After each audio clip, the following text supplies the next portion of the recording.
తెలంగాణ గడ్డ ఎవరి అడ్డా? ఎన్నికలు దగ్గర పడే కొద్దీ ఈ ప్రశ్నకు సమాధానం చిక్కుముడిలాగా తయారైందనిపిస్తోంది. ఈ పరిస్థితి రాష్ట్రం మొత్తానికే కాకుండా సూక్ష్మంగా చెప్పాలంటే ప్రతి నియోజకవర్గంలోనూ కనిపిస్తోంది. ఉమ్మడి ఖమ్మం జిల్లాలోని కొత్తగూడెం నియోజకవర్గంలో అధికార పార్టీ అభ్యర్థి వనమా వెంకటేశ్వరరావు సింపుల్ గా గెలిచిపోతారనుకుంటే ఇప్పుడు జలగం వెంకట్రావు ఎంట్రీ ఇచ్చి ముచ్చెమటలు పట్టిస్తున్నారు. మరి జలగం ఇప్పుడు జైంట్ కిల్లర్ అవుతారా? పెద్ద ప్రశ్నే. సిట్టింగులకే మళ్లీ సీట్లు అన్న బీఆర్ఎస్ అధినేత కేసీఆర్ నిర్ణయం ఇప్పుడు కొన్ని నియోజకవర్గాల్లో ఆ పార్టీకి ఇబ్బందిగా మారింది. ఆశావహులు తీవ్ర ఆగ్రహం చెంది తిరుగుబాటు చేయడమో లేక రెబల్ అభ్యర్థిగా రంగంలోకి దిగడమో చేస్తున్నారు. దాంతో పార్టీ అభ్యర్థుల గొంతులో పచ్చి వెలక్కాయ పడినట్లవుతోంది.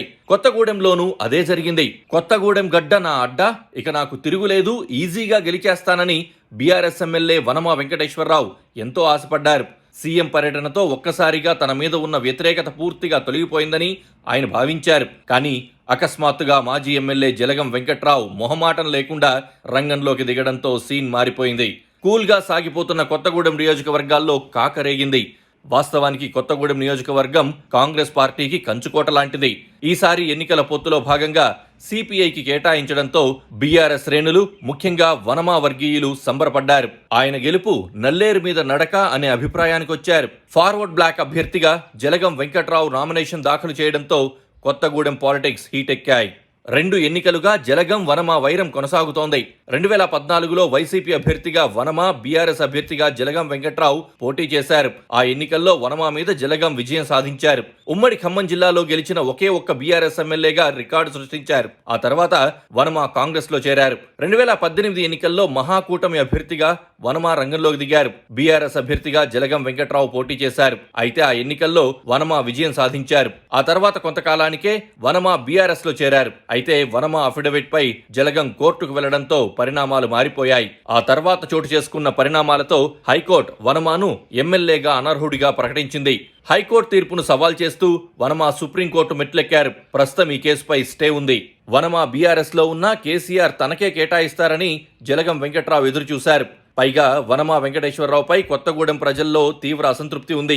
ఆయన తనయుడు రాఘవేంద్రరావుపై ఉన్న కేసులతో సిట్టింగ్ ఎమ్మెల్యేలకు టికెట్ ఇవ్వరాదని ఎదురుచూశారు. కాకపోతే అలా జరగలేదు. వనమాకే టికెట్ రావడంతో జలగం అనివార్యంగా సర్దుకుపోతారు అనుకున్నారు. కాంగ్రెస్ పార్టీ రంగంలోకి దిగకుండా సిపిఐ నేత కూనంనేనికి టికెట్ ఇచ్చింది.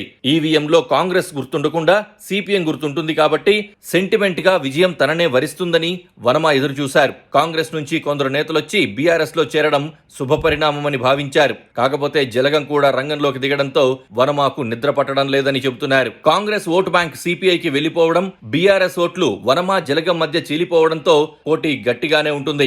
అప్పుడు వనమాకు కష్టకాలం తప్పదని భావిస్తున్నారు. పైగా పథకాల అమలులో వనమా ఉదాసీనంగా వ్యవహరించారని, ఆయన అనుచరులు డబ్బులు దండుకున్నారని కూడా ఆరోపణలొచ్చాయి. దళిత బంధు, బీసీ బంధు, మైనారిటీ రుణాల్లో కేటాయింపులు, డబుల్ బెడ్రూమ్ వసూళ్లు ఇప్పుడు వనమా మెడకు చుట్టుకుంటున్నాయి. జలగం వెంకట్రావుకు నియోజకవర్గంలో కొంతమేర మంచి పేరుంది. ఆయన ఎమ్మెల్యేగా ఉన్నప్పుడు జనానికి అందుబాటులో ఉండేవారని చెప్పుకుంటున్నారు. రోడ్లు, డ్రైనేజ్లు, బడుల్లో మధ్యాహ్న భోజన పథకం లాంటివి జలగాన్ని సగటు ఓటర్లకు దగ్గర చేశాయి. మరోపక్క సింగరేణి సహా కార్మిక సంఘాల మద్దతు కూనంనేనికి దక్కితే ఇక వనమా పని అవుట్ అని చెబుతున్నారు.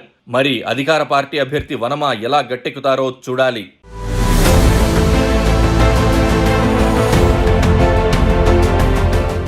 Please do subscribe to Please do subscribe to Please do subscribe to Please do subscribe to Please do subscribe to Please do subscribe to KTV Telugu.